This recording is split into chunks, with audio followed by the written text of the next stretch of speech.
বড় সাফল্য ময়নাগুড়ি থানা পুলিশের। বৃহস্পতিবার সকাল আনুমানিক 10:30 নাগাদ ময়নাগুড়ি ইন্দিরা মোড় এলাকায় পাচারের আগে আটক হলো বিদেশি টাপির। পুলিশ সূত্রে জানা যায়, গোপন সূত্রে খবর পেয়ে ময়নাগুড়ি ইন্দিরা মোড় সংলগ্ন এলাকায় হাইওয়ে ট্রাফিক পুলিশ ও ময়নাগুড়ি থানার পুলিশের তরফে চেকিং প্রক্রিয়া করা হয়। সেই সময় ধূপগুড়ির দিক থেকে শিলিগুড়ির অভিমুখে একটি ইনোভা গাড়িকে আটক করেন পুলিশ। সেই সময় গাড়ির পিছনের অংশ খুলতেই উদ্ধার করা হয় এই বিদেশি টাপির। এরপরে ময়নাগুড়ি থানার পুলিশ সেটিকে উদ্ধার করে ময়নাগুড়ি থানায় নিয়ে আসেন। আটক করা হয় চালক সহ দুজনকে গ্রেপ্তার করা হয়।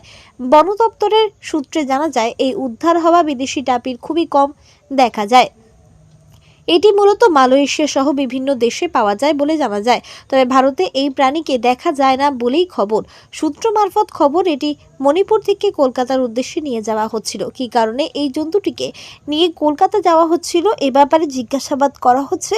গ্রেপ্তার করা দুই যুবককে পুলিশ এবং বন দপ্তর উভয়ই তদন্ত শুরু করেছে বলে সূত্রের খবর। এই জন্তুটিকে দেখতে উৎসুক মানুষের ভিড় লক্ষ্য করা যায়। আটক জন্তুটিকে পশু চিকিৎসক দ্বারা চিকিৎসা করা হয়।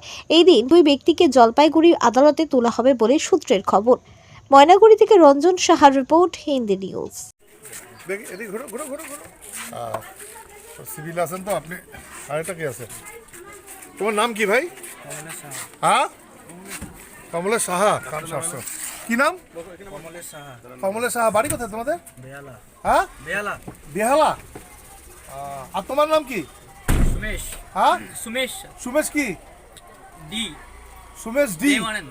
দেবানন্দ।